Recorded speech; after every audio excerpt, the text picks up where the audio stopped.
কৃষকসকলে সকলো উপকৃত হ'ব পৰাকৈ আপোনালোকে যিখন আমাৰ প্ৰধানমন্ত্ৰী ফচল বীমা যোজনা আঁচনি সেই আঁচনিখনৰ যাতে সকলো এটা অংশীদাৰ হৈ নিজৰ নিজৰ কৃষি কৰ্মৰ যি খেতি কৰিছে সেই খেতিৰ দ্বাৰা আপোনালোকে পঞ্জীয়ন ইঞ্চুৰেঞ্চ কৰক।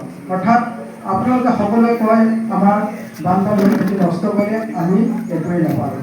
যোৱা বছৰ ঠিক তেনেকৈ বানপানী হ'ল, সেই বহুতো আপোনালোকে ইয়াত আমি কৃষকৰ পৰা হিতাধিকাৰী নষ্ট হোৱা তালিকা প্ৰস্তুত কৰি আমি উৰ্ধতম কৰ্তৃপক্ষলৈ দিছিলোঁ।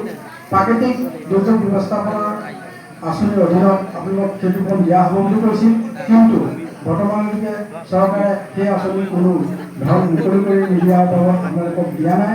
কিন্তু যিসকল কৃষকে যোৱা বছৰ ইঞ্চুৰেঞ্চ কৰি থৈছিল সেইসকলে যিহেতু আমাৰ উৎপাদনৰ ওপৰত নিৰ্ভৰ কৰি বিগত 5 বছৰ উৎপাদন তুলনা কৰি যিসকলৰ কৃষকৰ লছ হৈছে বুলি গণ্য কৰা হৈছে সেইসকলক চৰকাৰে ইঞ্চুৰেঞ্চ কোম্পানীয়ে ক্ষতিপূৰণ দিছে। সেয়েহে আপোনালোকে আগন্তুক বৰ্ষত আপোনালোকৰ বানপানীত ক্ষতি হ'ব পৰা লগতে অন্যান্য কৃষি দুৰ্যোগৰ খেতি নষ্ট হ'ব পাৰে, সেই খেতি নষ্ট পৰা আপোনালোকে যাতে ক্ষতিপূৰণ পাব পাৰে তাৰ এটা ব্যৱস্থা চৰকাৰে কৰি দিছে। যিহেতু আপোনালোকে ইতিমধ্যে গম পাইছে 100 টকাৰ প্ৰিমিয়াম জমা কৰি এবিঘাৰ পৰা 4.5 বিঘা মাটিলৈকে অৰ্থাৎ 1 হেক্টৰ মাটি আপোনালোকে পঞ্জীয়ন কৰিব পাৰিব।